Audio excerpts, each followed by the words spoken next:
I got this area just off my back porch that I want to improve a little bit. So I'm going to start scraping all the grass out of the area, kind of level it up, make sure it's puppy approved first, and then I'm going to grab some high strength concrete mix. Now, we don't want to make a mess, so take a rod or any kind of broom handle, place it under the bag, cut the top, pull up on the rod, and watch this. You're able to split the bag in half and not have to carry 80 pounds around with you. To mix it, go ahead and get some water, put it in the bottom. There's nothing worse than that concrete sticking to the bottom. Pour it in, add some more water. Now this concrete mix is going to be a little soupier than normal. I do mix more of this at one time than normal, but I want to show you all how we get this done. So just keep mixing, add water as you need, not too much. Now look at the consistency we're looking for. I want it to slide right off the tool, just like this. See that? Now grab a quart bag, Ziploc if you can, and we're going to start filling these up. You want no less than half a bag, no more than 3/4. There's a much faster way to fill these by using a scoop, but I just want to show you how we fill the bag. Once we do get it full, what you're going to need to do is make sure that you get all of the air out, seal it up, and we're going to make quite a few of these. Set these to the side. The concrete's not going to dry too fast. Now, find that area and start placing those bags. Look at that. Just start smoothing out. Now the way to do this is take the Ziploc part, put it up underneath the bag, place it where you need it, and then start shaking it. It's going to expand as the concrete settles. Smooth it out, and then place the next one next to it. It's going to go ahead and expand where it needs to go. So again, take the bag, fold it underneath, place it right where you need to, and then you're going to give it a shake. It's going to smooth it right out. Now, part of this, I've got a surprise for you. I took some rocks that glow during the night as much as they get sunlight. I'm going to cut a top part of the bag out, peel it away, and I'm going to take those little pebbles and put them in there. Just push on them just enough to where they embed themselves in the concrete. You can put 1, 2, 3, or 4, as many as you like. Put them in there. Again, just cut the top off before the concrete dries, just like that. Peel it back. Give the bag a little shake though. That'll help smooth it out. And then start putting those pebbles in. Once these are in and the bags have dried overnight, start cutting the plastic and you're going to peel it away. If it doesn't peel all the way off underneath, it's okay. It's like a weed barrier. But I like to make sure all my plastic is pulled apart. It's going to have a wet look, but it will dry out. Do this to all of the stones. Just pull it off of there, toss those away, and put them in place. Do not worry about those cracks. This is how we're going to solve this. Take some sand and place it all in between the cracks. Now, you can just dump it out. I like to spread it a little evenly just to make sure I fill it really good. Once you got it on there, go ahead and start brooming it off. It's going to fill the cracks, but it's going to come off the top. Get it all nice and neat. When we come back, we're going to show you what amazing pathway or little porch can look like. And there it is, our antique rustic cobblestone looking path made specifically for you. And do you remember those glowing pebbles? Here it is at night leading the path. They are so nice. I grabbed 2 flower pots of different sizes from Dollar Tree. I used 150 grit sandpaper to lightly scuff up the surface. Then I applied silicone to a plastic lid and attached it to the bottom of the smaller pot. I siliconed all the way around the lid edge to create a waterproof seal. While it was drying, I grabbed some Rust-Oleum stone textured spray paint. I spray painted the outside of both pots and around the inside edge and let it dry overnight. After the spray paint dried, I mixed ready-mix concrete in a separate bucket following the directions on the bag. I carefully placed the wet concrete in the larger bucket. I placed a large rock in the middle to help take up space. The concrete filled the bucket about 1/3 full. I used a scrap piece of 2x4 to tamper down the concrete to get rid of any bubbles and smooth it all out. After the concrete dried, I placed a plastic container in the middle so the smaller pot would sit higher up. I grabbed some garden bed pots from the recycling and used them to fill out the space and added river rock to cover the recycling. I washed another handful of river rock, placed them inside the small pot, and filled it with water. Lastly, I added this solar fountain, and it was a sunny day, so it started working immediately. No batteries required. I hope this inspired you to create your own DIY fountain and patio of your dreams. I headed over to my local Home Depot and grabbed a water spigot that goes on the outside of your house. Want to make sure that the flow of the water goes straight down. We're going to grab a 2-foot long, 1/2-inch acrylic pipe. Next, we're going to take a drill, and we've got to drill about 6 to 8 holes around the edges. Drill all the way around and about a 1/2 inch away from the top of the hose. Once we get all the holes drilled, we want to make sure that it's going to fit inside the spigot. We're going to grab some 2-part epoxy. Then what you're going to do is put it on the end of the tube. Do not cover the holes. That's important. Go ahead and grab your spigot and stick it inside where the water comes out. Once the glue dries, it's on there and it's solid. Now, the water fountain, make sure it has a good seal. Take some plumber's tape, wrap it around, make sure it fits on the tube. If it's a little too loose, add some more. If it's too tight, take some off. Next, I grabbed a planter and put it up by the front door. Put some bricks in the bottom because I don't want the pump on the very bottom of the planter. Next, I need to drill a hole on the side of the bucket where the plug can go through. Then before we put the fountain in, put it on a medium setting and go ahead and place it inside. Use 2 bricks to kind of snug it on there and then another 2 to hold it in place. Next, take the plug, put it through the hole that we drilled, pull it all the way through because we're going to grab some clear silicone. This is going to seal the hole so that no water can get out. I went ahead and sprayed it with some black paint afterwards just so it'll blend in. Put the rock in. Use some river rock if you can, and once you got it all in there, you're going to put some water in. Plug it in, and there you go. You've got a floating fountain. Something magical, and it's definitely going to be a conversation piece. I ran to my local Walmart and grabbed 2 matching pots, one bigger than the other. First thing I did was level an area in the front that would be in direct sunlight and put the bigger pot in first. Next, I grabbed an old bucket upside down into the bigger pot. Make sure that it's centered. Next, I grabbed a flower pot base. I wanted to make sure that I turned it with the lip side down. We're going to take the smaller pot that we got and place it on the center of that pot. I want to grab some local rocks and place them around the edge. Next, I got out a new solar powered fountain that I bought for $10. It floats in the water because it's got a float on the bottom and it works great in direct sunlight. With this fountain comes some plastic spacers. What this does is make sure that the fountain stays in the center of the pot. Once you got it marked, you can go ahead and just trim it with a pair of scissors. Put some nice clear water inside. Go ahead and place the fountain inside. Once the direct sunlight hits it, voila, you've got a water fountain.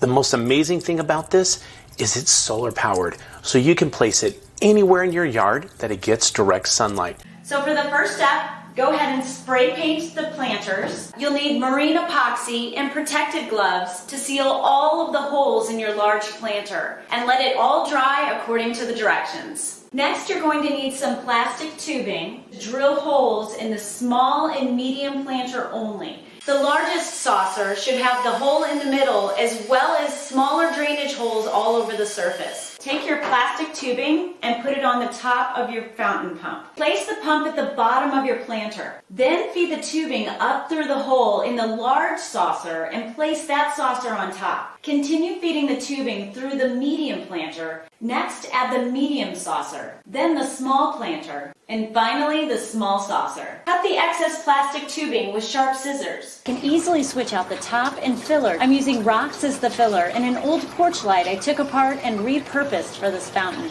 I went ahead and prepped this piece. The next step is to take the metal file and make long, deep gouges along the entire length of the PVC. And you can see the wood grain detail here. Go about 5 inches down from the top and make a mark, and then turn your PVC about a quarter turn. Go another 5 inches down from that and make another mark. Continue doing this all the way down to the bottom of the PVC. Take your drill and you're going to drill at each of those holes all the way down. As you can see, every 5 inches, every corner turn, I've got a hole. Get some stain on your fingers and you're going to rub the stain into all of the scratches and grooves on here. Once you've got the stain on, take your paper towel and you're going to lightly rub the excess. And as you wipe off, you're leaving a lighter tint on top. You're leaving the darker stain in the grooves and scratches, and it really brings out this wood detail. Take the PVC, put it in the very middle of your drip tray, and draw around the PVC so you make a circle.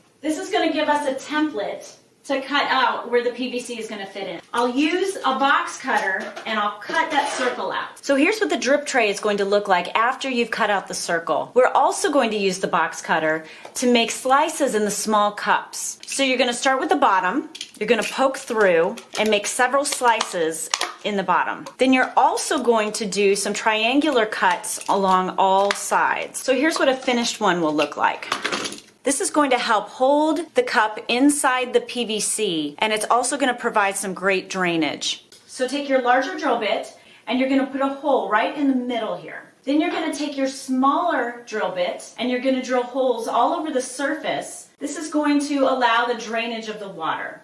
Take your coupling and your super glue, and the 2-inch test cap, you're going to glue this right down into the middle of the test cap. Now this is going to help water from coming up and out of the top of the piece. This is a 4-inch plastic Christmas ornament, and you're going to glue that to the top with the super glue as well. Now once the glue is fully dried, you can spray paint the entire piece. Work your adapter onto the end of your tubing. Okay, let's put this project together. So the first step is to take your plastic tubing and you're going to feed it down through the top of your PVC. You're going to pull it down all the way to the bottom hole that you drilled. Then stick it in the planter, and then take your pond pump and you're going to connect your pond pump to the adapter at the bottom of your tubing. So I've attached the adapter to the top of the pond pump, and I've also angled the pond pump so that way the top goes inside this PVC hole. So that way the tubing won't get any kinks as it goes up the PVC. Next, take your box cutter and cut the excess tubing from the top. Then take the 4-inch test cap and run the tubing through that middle hole. And then fit the test cap down into the PVC. Then take your drip tray, fit it over the top, and run it all the way back down to the bottom. And take your finial, and that should fit nicely on top. Your cups can then fit into the holes. Now if you have small plants that don't weigh a lot, you can leave these like this, but if you've got heavier plants that you need these angled just a little bit, you can bend the cups and they'll pop nicely inside so you've got a little bit more of an angle, so that way the plants can grow up and out. Okay, let's add some water and I'll show you how this works. As you can see, the water travels up the tubing and rains down into the PVC through all of these smaller holes. Don't glue down the test cap or finial so you can remove them later and clean inside if needed. Once the water gets to the bottom, the pump will cycle it back up to the top for continuous watering. Grab these hanging flower baskets. You'll also need a tomato cage and spray painted the entire tomato cage. Cut the bottom ends off. Placed the flower baskets onto the tomato cage. You can use it in your bathroom, use it as a plant stand. You can use it in so many ways in your kitchen. This project was inspired by my friend Shelly at Gilbert Marketplace from Hometalk. Go grab a cookie pan. We're going to go and take off this paper, and now we're going to go and spray paint this black. Now let's go and open up our picture frames. Now we're going to go and take our piece of glass and line it up with the sheet of paper. I am using this sticky cardstock. I can just stick it down, take everything off of the back from your frame, reassemble our picture frame. Now we're going to go and glue down these picture frames. Put some glue onto the edge over here, let this dry for at least an hour, and now onto the magnets. And you can go and put it onto your fridge. And now you can go and plan out your week and also your to-do list. I picked up these containers at Dollar Tree and attached the magnets to the bottom of each one of the containers. On the back of this frame, I am going to add some magnets. Now I'm going to use these glittery black stickers. So I'm using a Sharpie to write the name of spices that I use most often. Now it's time to fill up the jars. And then I can just stick the jars right on the fridge inside the frame. Take a paper towel holder and some zip ties from Dollar Tree. Loop the zip ties around the paper towel stand, evenly spaced. Take scissors and cut off the excess. Add little dots of hot glue, cover the entire stand with gold spray paint, and use it as easy storage. I grabbed 3 empty soda containers, and then I hit the dollar store. I wanted to make this space much more organized and usable, so I took everything out, measured the dimensions inside. I started using the tension rods to store my ribbon. I then wrapped the boxes with fabric, and then at the top I just tucked it in. To attach my planters to the wall, it was time to install the row of hooks that I'd bought, filling my honeycomb with supplies that I wanted to have easily on hand, and here it is. Everything's organized, and I have it easily accessible. Grab one of these blue baskets, and I'm marking where exactly I want each of these bins to go on my wall. Adding 2 screws to each basket. Time to load them up. I grabbed one of these over the cabinet door hangers, and they hook nicely into the holes. You're going to need some hooks. Measure out where you want your hooks to go. I'm going to grab some bins, so now I can separate out my darks from my whites. I'm going to take an over-the-door hanging rack, hook it over the top of my door. This is perfect for ironing boards. I'm going to grab my iron. This keeps two things in one place. Take a clear adhesive hook from Dollar Tree and a paper towel holder. Add toilet paper rolls and you have easy and inexpensive toilet paper storage. Place scrunchies and hair ties over the top and you have an easy and cheap storage solution.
we've got our Harlequin stencil. And we're going to line it up nicely, but we're not going to sit there and measure and all that good stuff. We're just literally going to line it up where it looks nice, like we have, and we have an equal distance on each side. We've got our paper towel here for blotting off our brush. We're not even going to dip into the paint, guys. We're just going to use off of the cap. We're going to dip straight in and get most of it off. We're going to come over here.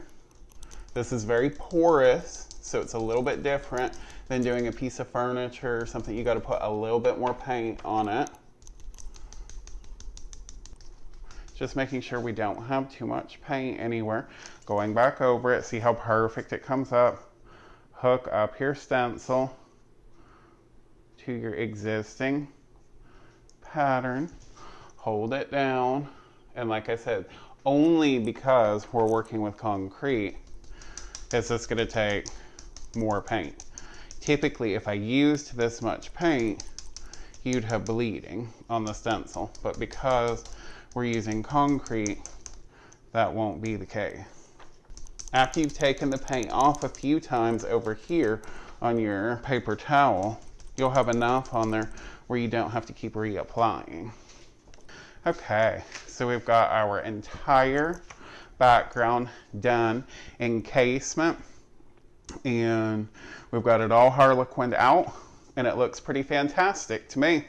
For the next step, we're going to bring this stepping stone to life using this Posh Chalk water lily stencil. We're going to place it on just how we want it. There is no perfect way that it needs to be. So I think this flower in here can be hot pink, and it's going to look super pretty. So we'll just get all of our hot pink done at one time that we see. We see we have more of these flowers right here. And we don't care if we make a little tiny error or something in the color. It's not a huge deal, not the end of the world.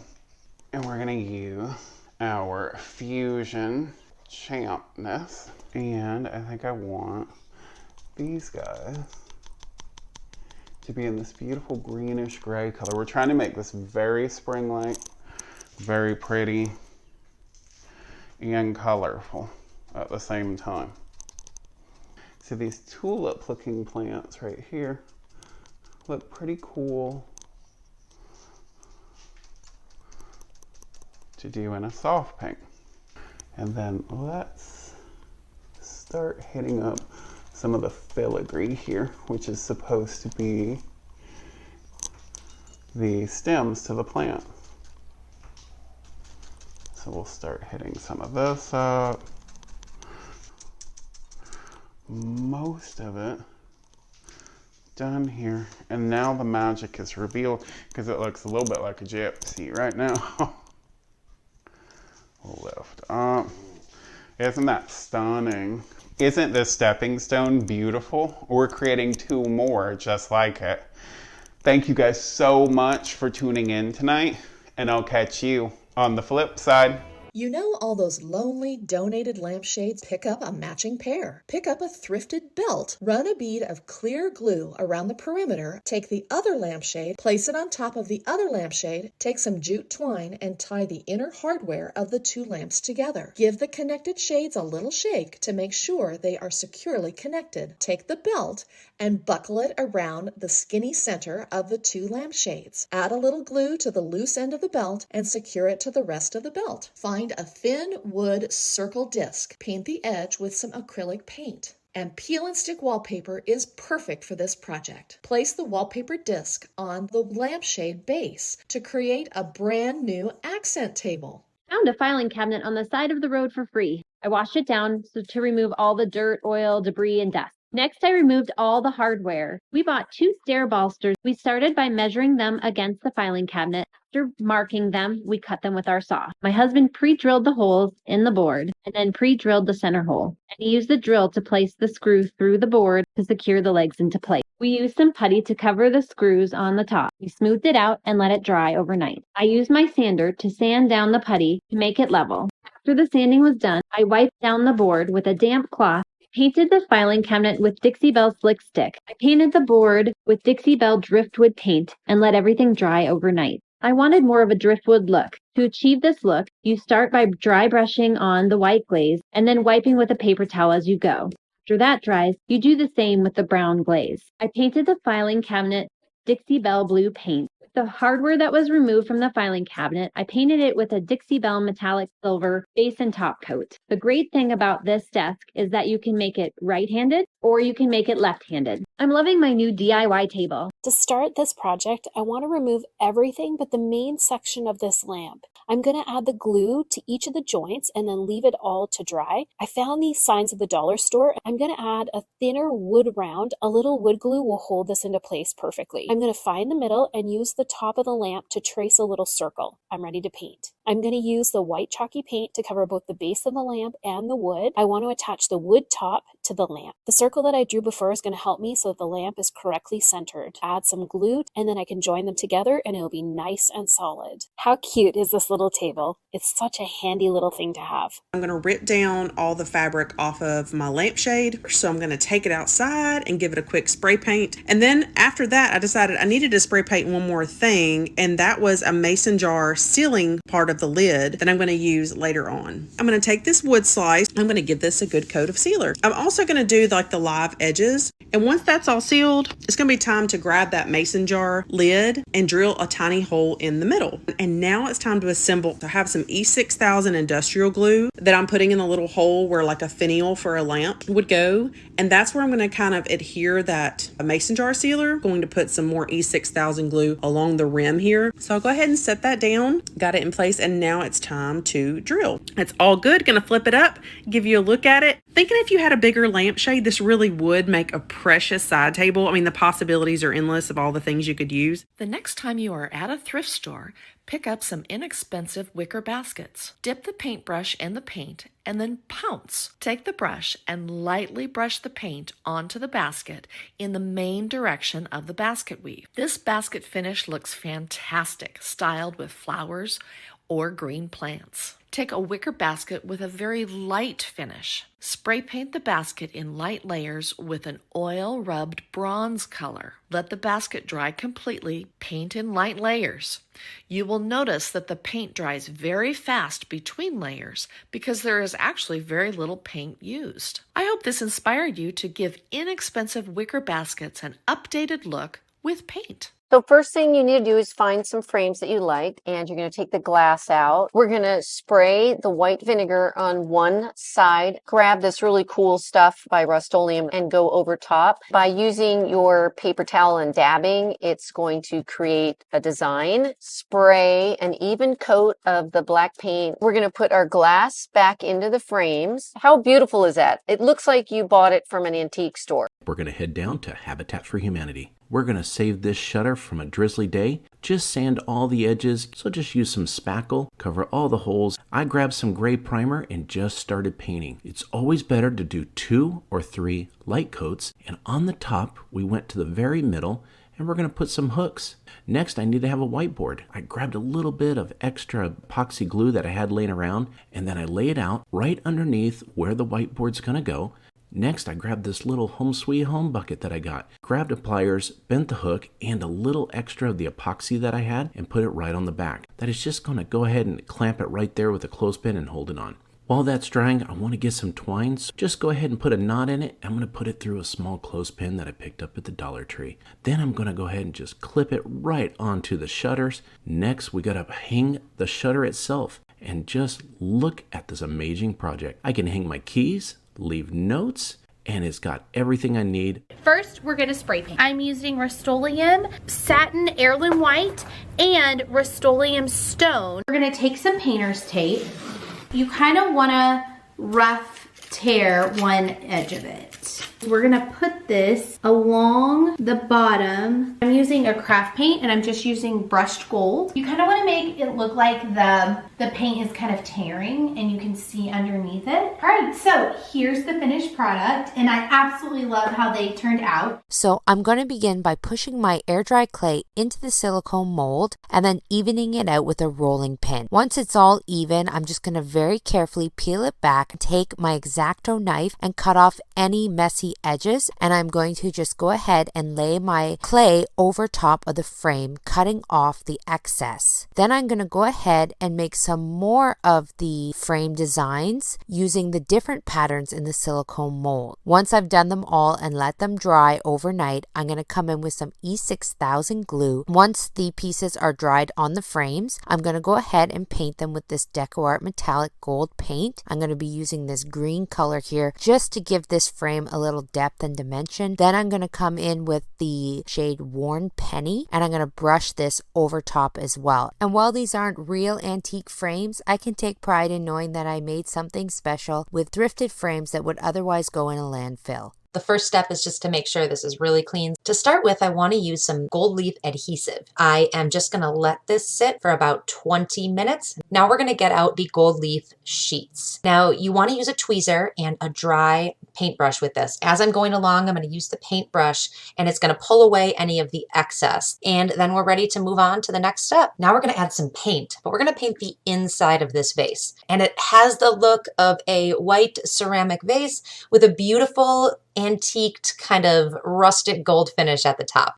To get the table ready, I'm going to start by giving it a quick clean. Next, I want to give it a light sanding. I want to wipe it again. I like to start with the pedestal first and then do the top. I'm going to add and combine some water with some white paint. To apply the wash, I'm going to use this chip brush because the bristles are natural and uneven. To soften up those lines a little bit, I can wipe them with just a damp paper towel.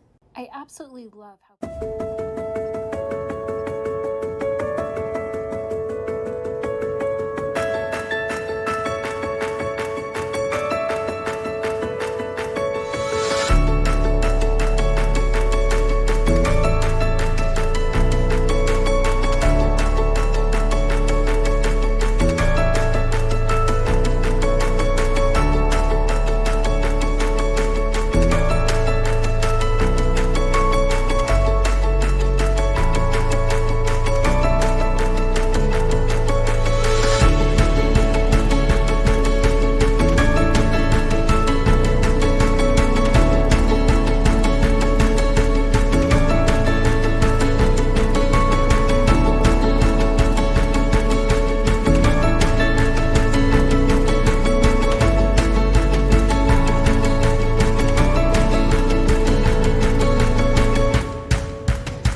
I had a friend that was getting rid of their small nightstand. I gotta cut off the little support bar that goes across the side. The next step is to paint. Inside, I want to make it a little bit cleaner for my pet. It's going to make it easier to clean and make it a smooth surface. Now it was time to put it in place. I turned the dresser upside down, made some little pillows for him, put it on the top and the bottom. Now it's time for Millie, my little tiny little poodle. And look at that. She absolutely loved it. Take a quick trip to the store and get some scratching boards. Now we're going to go and take off all of these extra little flaps that are on the box here, split one of the longer sides in half. We're going to go and cut the sides. But don't cut the extra long portion of the bottom. We only want to cut off the sides. Let's draw a line up, cut it. So I did end up removing this piece of cardboard, and after this piece of cardboard was removed, I went and measured this again next to my scratching board, and I wanted these to be a little bit lower. And after this was cut, then I glued it. These are going to be the arms of your sofa. Now you're left with this triangle shape. Now it's time to cover this in fabric. Now because my cats love to tear everything up, I do not want to put stuffing in here,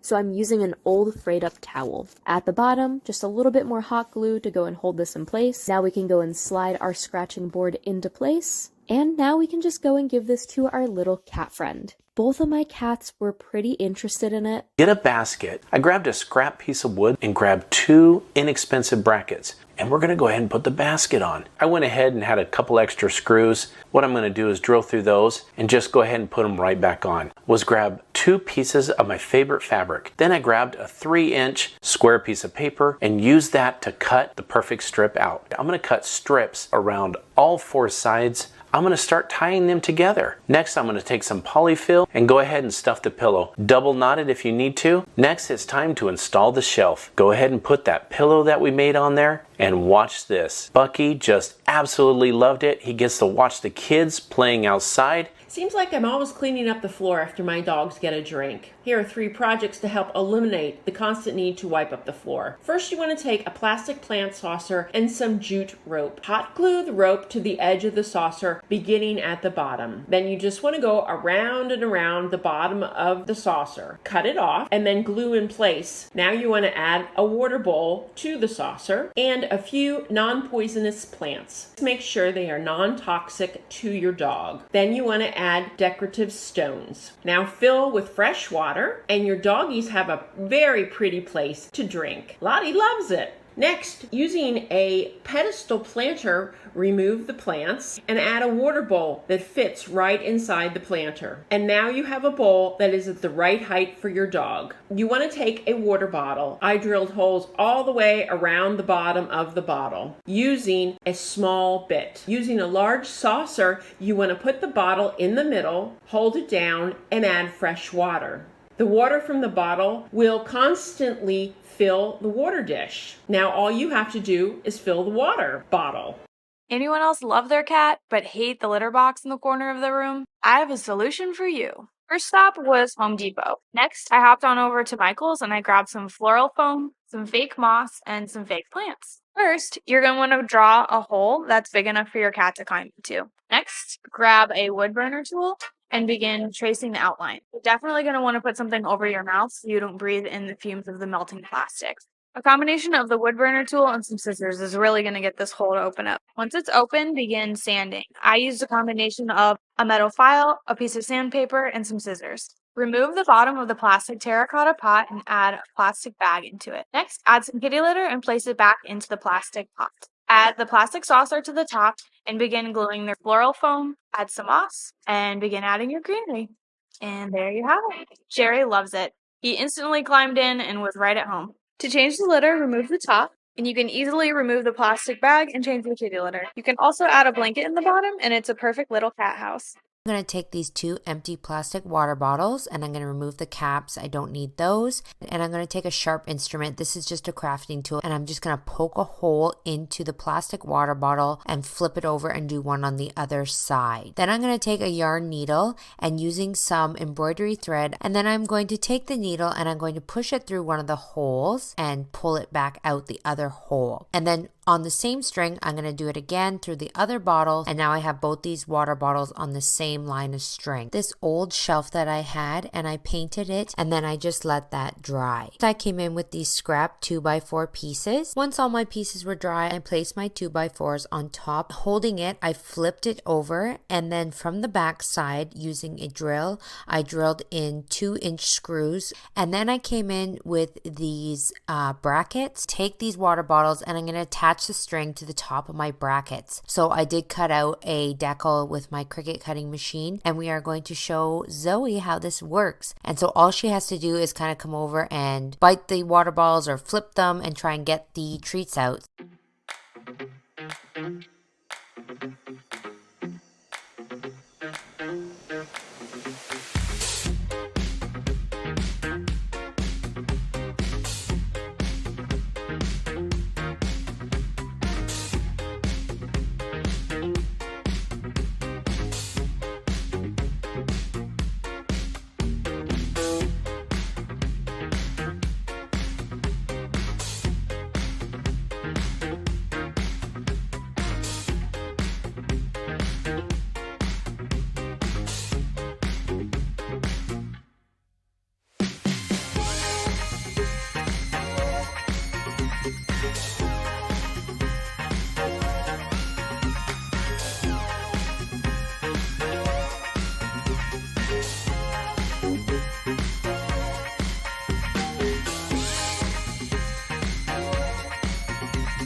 Thank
you.